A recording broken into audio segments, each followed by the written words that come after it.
जय श्री राधे राधे। नमस्कार दोस्तों, आज मैं आपको देवों के देव महादेव जी के दर्शन कराने ले चलूँगा। वैसे तो मैं आज से लगभग 1-1.5 महीने पहले अपने मित्र के साथ वहाँ पर गया था, लेकिन कार्य की व्यवस्था की वजह से मैं अपनी वीडियो को अपलोड नहीं कर पाया और काफ़ी समय हो गया मुझे वीडियो बनाए हुए, सिर्फ इसी कारण से कि समय इतना कम मिल रहा था। तो अब से मेरी आपको जगह जगह की वीडियो निरंतर देखने को मिलती रहेंगी। तो आज मैं आपको लेके चल रहा हूँ देवों के देव महादेव उज्जैन, जहाँ हमारे भोले भंडारी महाकाल जी के रूप में विराजित हैं। और ये एक ज्योतिर्लिंग भी कहा जाता है इनको। तो मैं आपको आज इन ज्योतिर्लिंग के भी दर्शन कराऊंगा। और उसके बाद हमारे उज्जैन में 2 ज्योतिर्लिंग पड़ते हैं। उज्जैन से मेरे ख्याल से 60-70-80 किलोमीटर दूर ओमकारेश्वर महादेव भी हैं। तो आज हम वहाँ भी चलेंगे आपको लेकर। तो चलिए, आज मैं आपको उज्जैन महाकाल जी के दर्शन कराने चलता हूँ और इसकी महत्ता भी बताऊँगा आपको कि वहाँ के दर्शन से आपको क्या लाभ मिलता है और वहाँ पर भगवान कैसे विराजमान हुए, उनकी कथा भी मैं आपको बताऊंगा। तो चलिए, जय श्री महाकाल जी के जयकारे के साथ मैं अपनी वीडियो की शुरुआत करता हूं और आपको उज्जैन श्री महाकाल जी के दर्शन करवाने ले चलता हूं। जय श्री महादेव।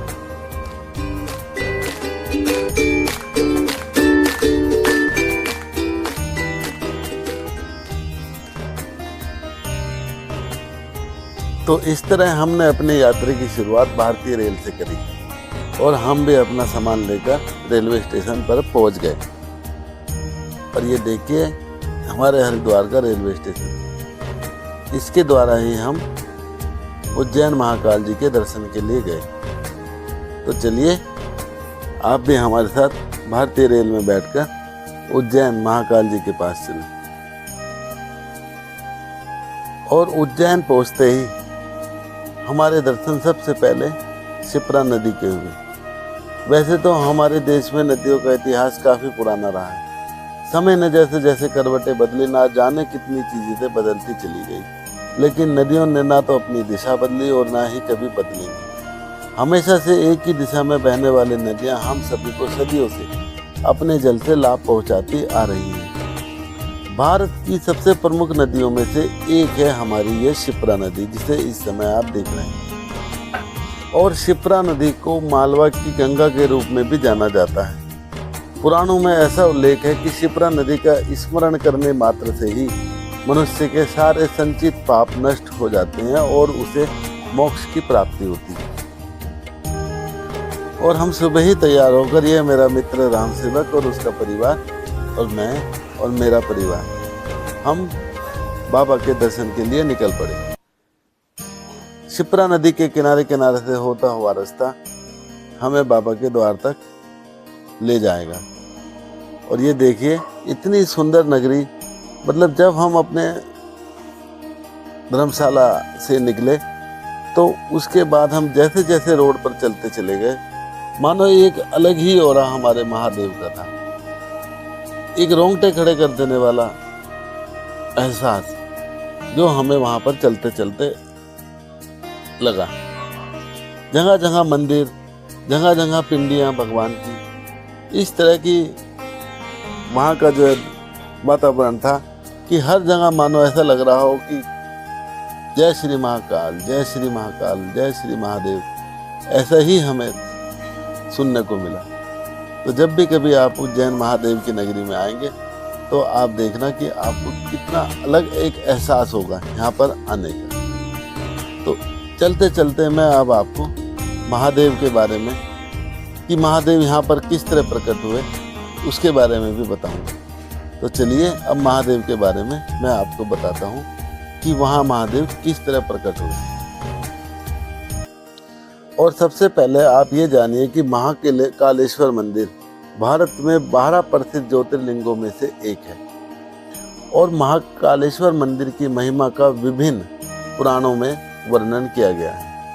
कालिदास जी से शुरू करते हुए कई संस्कृत कवियों ने इस मंदिर को भावनात्मक रूप से दिखाया है। उज्जैन भारतीय समाज की गणना के लिए एक केंद्र बिंदु हुआ करता है और महाकाल जी को उज्जैन का विशिष्ट पीठासीन देवता माना जाता है।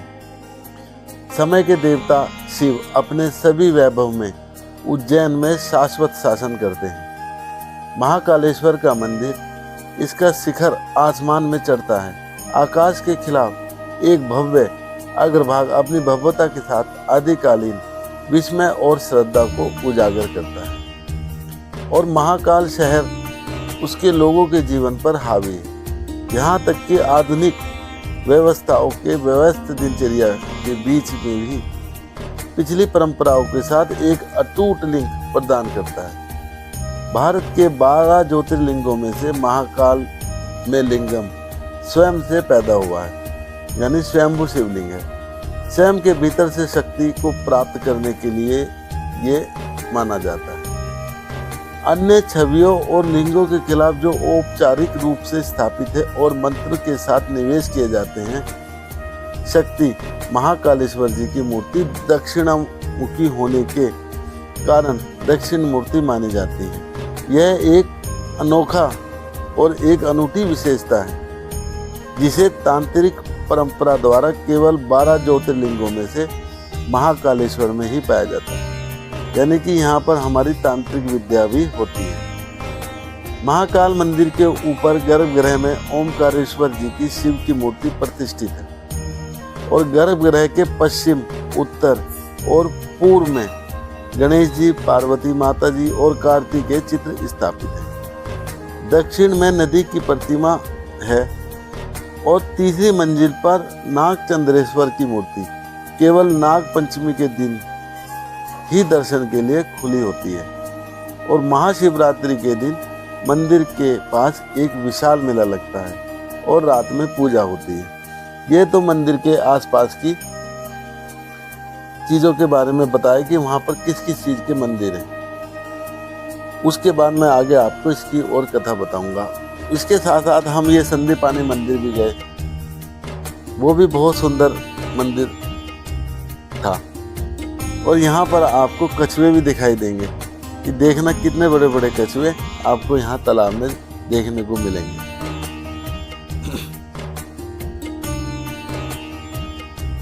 यह है गोमती कुंड।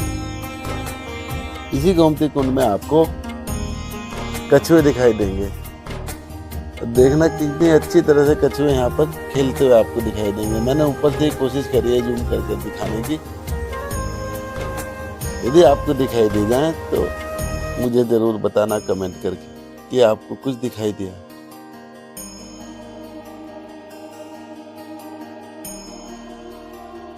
ये देखिए, ये कछुआ आया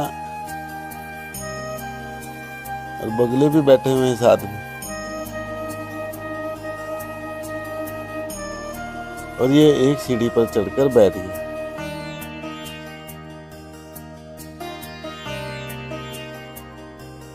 ये देखिए, बहुत बड़ा कछुआ था ये। तो चलिए अब अपनी कथा की शुरुआत करते हैं। और पंडित इंद्रमणि घनसाल जी के अनुसार माना जाता है कि प्राचीन समय में महाराज चंद्रसेन नाम के राजा उज्जैन में राज्य करा करते थे। राजा चंद्रसेन भगवान शिव के परम भक्त थे तथा उनकी प्रजा भी भगवान शिव की पूजा किया करती थी। एक बार पड़ोसी राज्य से राजा रिपुदमन ने चंद्रसेन के महल पर आक्रमण कर दिया। इस दौरान दूषण नाम के राक्षस ने भी प्रजा पर अत्याचार शुरू कर दिया। राक्षस के अत्याचार से पीड़ित होकर प्रजा ने भगवान शिव का आह्वान किया कि प्रभु हमें इस राक्षस से मुक्ति दिलाओ। तब उनकी भक्ति से प्रसन्न होकर भगवान शिव धरती फाड़कर महाकाल के रूप में प्रकट हुए और राक्षस का वध किया। और कहते हैं कि प्रजा की भक्ति और उनके अनुरोध को देखते हुए भगवान शिव हमेशा के लिए ज्योतिर्लिंग के रूप में उज्जैन में ही विराजमान हो गए। तब से जो है इनको वहां पर महाकाल जी के रूप में पूजा जाने लगा। और इसके बाद हमने उज्जैन में ही प्रसिद्ध हर सिद्धि माता का मंदिर का भी दर्शन करें। और इस मंदिर की महत्ता यह है कि कहा जाता है कि इस स्थान पर विक्रमादित्य की तपोभूमि भी है। मंदिर के पीछे के कोने में कुछ सिर सिंदूर से चढ़े हुए रखे हैं। ये विक्रमादित्य के सिर बतलाए जाते हैं। ऐसा माना जाता है कि महान सम्राट विक्रम ने देवी को प्रसन्न करने के लिए प्रत्येक 12 वर्ष में अपने हाथों से अपने मस्तिष्क की बलि दी थी और उन्होंने ऐसा 11 बार किया, लेकिन हर बार सिर वापस आ जाता था। लेकिन 12वीं बार सिर नहीं आया तो समझा गया कि उनका शासन संपूर्ण हो गया है। और हर सिद्धि माता का मंदिर एक शक्तिपीठ के रूप में भी माना जाता है। और बताया जाता है कि जब माता सती के शरीर के अंश इधर उधर गिर रहे थे तो यहाँ पर उनके हाथ की कोहनी आकर गिर गई थी। अतः इस स्थल को भी शक्तिपीठ के अंतर्गत ही माना जाता है।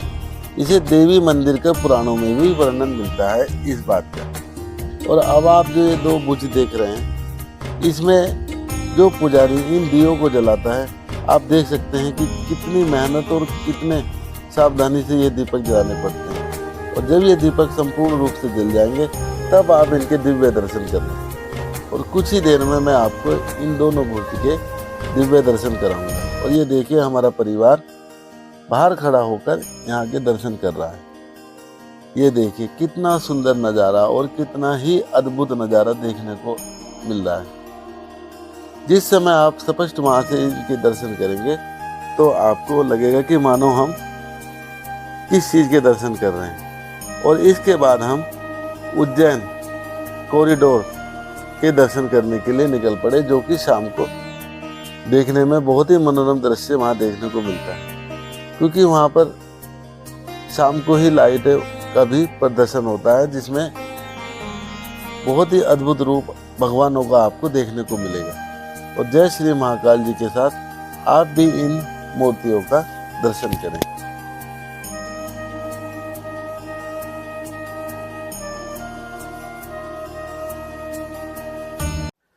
और ये देखिए कितनी अद्भुत मूर्तियाँ।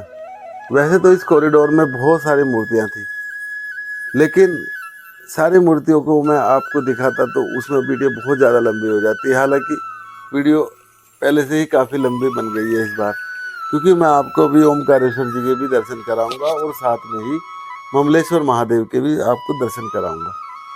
तो अभी आप पहले कॉरिडोर के दर्शन करिए। कितना सुंदर कॉरिडोर बनाया हुआ है।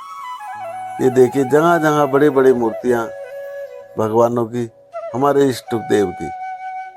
इतना सुंदर नज़ारा, ऐसा लगा मानो हम वाकई इंद्र के दरबार में घूम रहे हों। इतना सुंदर मनोरम दृश्य ये देखिए। और आप भी वीडियो को देखते देखते इन दृश्यों का आनंद लीजिए। जय श्री महाकाल, जय श्री राधे राधे।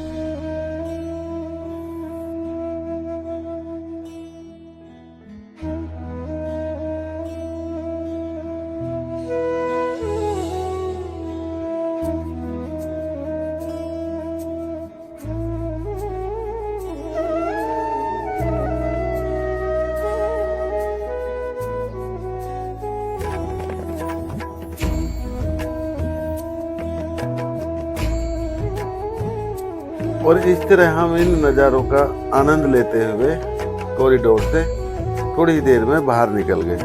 और उसके बाद हमारा अगले दिन ओमकारेश्वर महादेव पे जाने का प्रोग्राम था, क्योंकि वो भी यहाँ पर दूसरा ज्योतिर्लिंग के नाम से जाने जाते हैं, ओमकारेश्वर। तो ये देखिए अब हम अपने गाड़ी में बैठकर ओमकारेश्वर जी के दर्शन के लिए निकल पड़े। यहाँ से लगभग 3 से 4 घंटे का रास्ता पड़ता है उज्जैन महाकाल से ओमकारेश्वर महादेव के पास। तो हम सारे गाड़ी में बैठकर ओमकारेश्वर जी के दर्शन के लिए निकल पड़े। और बीच में हम सुबह सुबह उठकर आए थे, तो थोड़ा सा बच्चों को चाय पानी के लिए रुके। ये देखिए, और उसके बाद हम अपनी दोबारा से यात्रा शुरू करेंगे। ये देखिए गरम गरम समोसे निकल रहे थे कढ़ाई में से, लेकिन हमने दर्शन के बाद ही खाना था, लेकिन बच्चों के लिए हमने रुक के नाश्ते की प्रबंध करवाया था यहाँ पर। ये देखो कितनी गाड़ियां खड़ी होती हैं और यही रास्ता है ओमकारेश्वर जाने के लिए। हमारी गाड़ी फिर स्टार्ट हुई और हम ओमकारेश्वर जी के दर्शन के लिए जाने लगे। तो चलिए अब ओमकारेश्वर मंदिर के बारे में भी कुछ जानकारी लेते हैं।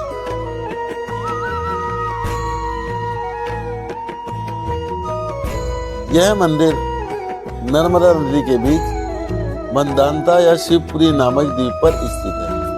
यह भगवान शिव के 12 ज्योतिर्लिंगों में से एक है।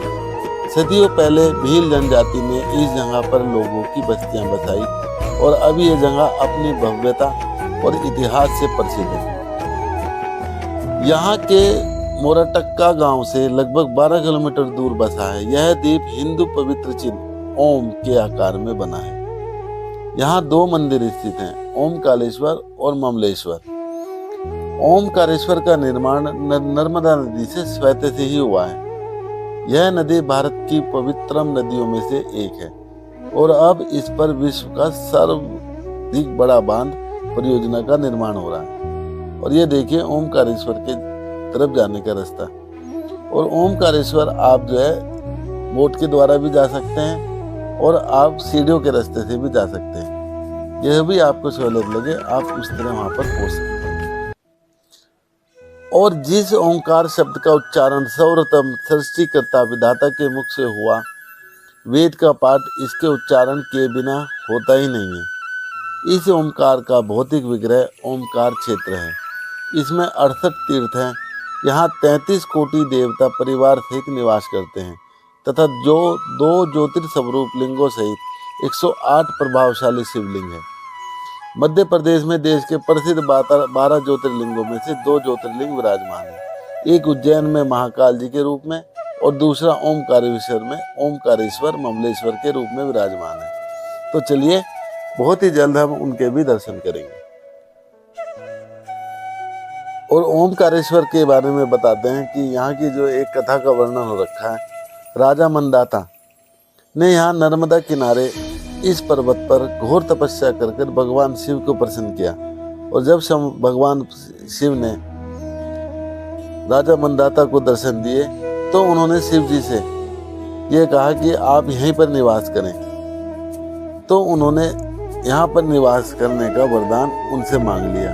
तभी से उक्त प्रसिद्ध तीर्थ नगरी ओमकार मंदाता के रूप में पुकारी जाने लगी, जिसे ओमकार शब्द का उच्चारण सर्वप्रथम सृष्टिकर्ता विधाता के मुख से हुआ। जय श्री ओमकारेश्वर महादेव। अब ये देखिए यहाँ से जो है ओमकारेश्वर जी के दर्शन के लिए सीढ़ियां बनी हुई हैं और हम भी इस पर लाइन में लग गए। बताते हैं कि बहुत बड़ी लाइन लगती है यहाँ पर। दर्शन भी लगभग हमें 2 से 2.5 घंटे लग गए थे लाइन में लगे। इसलिए आप भी जब भी कभी यहाँ पर आएँ तो अपना समय से यहाँ पर पहुँचें। जहाँ भी आप महाकाल जी के दर्शन के लिए आप अगले दिन सुबह ही सुबह अपने वहाँ से निकलें, क्योंकि हमें भी वहाँ से लौटते हुए रात हो गई थी। ये देखिए, क्योंकि वीडियो तो हम अंदर बना नहीं पाएंगे, आप खाली स्क्रीन पर ओमकारेश्वर जी के दर्शन करें। जय श्री महाकाल जी के भी आप जय जयकार लगाते चलें। और जब आप यहाँ पर आएंगे तो आपको यहाँ पर 2 नदियों का संगम देखने को मिलेगा। एक हमारी नर्मदा नदी और एक कावेरी नदी। इन दोनों का संगम आपको जब आप बोट पे जा रहे होंगे ओमकारेश्वर महादेव के पास, तो आपको बीच में ही दोनों नदियों का संगम दिखाई देगा। और ये देखिए कितनी भीड़, बहुत भीड़ थी यहाँ पर, लेकिन हमें इतने अच्छे से दर्शन हुए कि हमारा आने का यहाँ पर। और बताते हैं कि कार्तिक का पूर्णिमा के दिन यहाँ पर बहुत भारी मेला लगता है।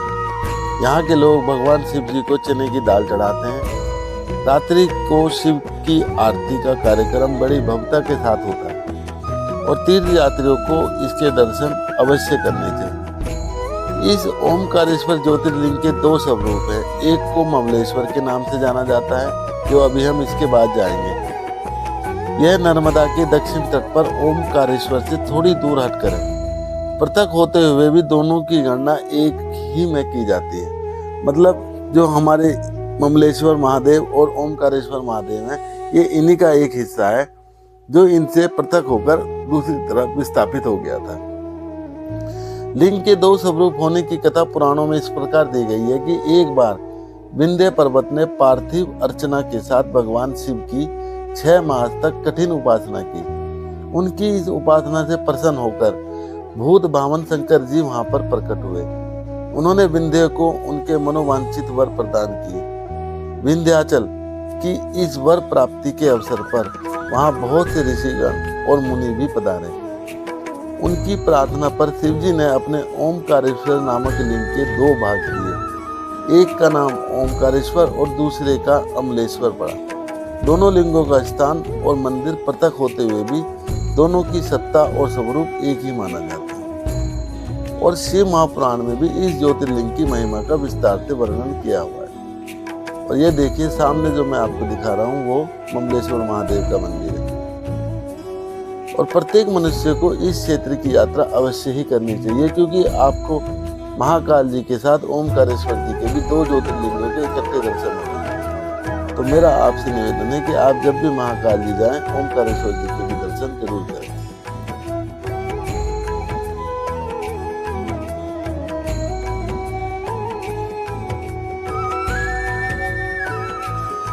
और इस तरह हमने ममलेश्वर महादेव के लिए भी जाना शुरू कर दिया। और ये देखिए इतने पुराने मंदिर हैं, आप इनकी नक्काशी देखकर ही बता सकते हैं कि ये कितने पुराने हैं। विदेशी आक्रमणकारियों ने इस मंदिर को भी बहुत नुकसान पहुंचाने की कोशिश करी, लेकिन हमारे देवों के देव महादेव के इस मंदिर को वो बाल भी बांका नहीं कर पाए।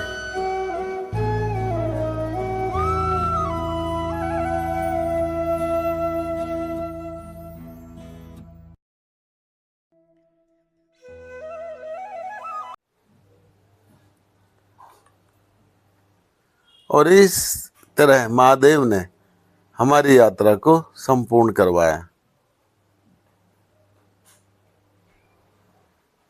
देखिए कितना सुंदर यहाँ से मंदिर में प्रस्थान गए जहाँ पर पिंडी रखी हुई है, और इसके बाद आगे निकलने का रास्ता है। बहुत सुंदर व्यवस्था बना रखी है वहाँ के मंदिर समिति ने। जब आप वहाँ जाएंगे तो आपको कुछ भी दिक्कत नहीं होगी। ये हमारे राम सेवक जी। और इस तरह हम फिर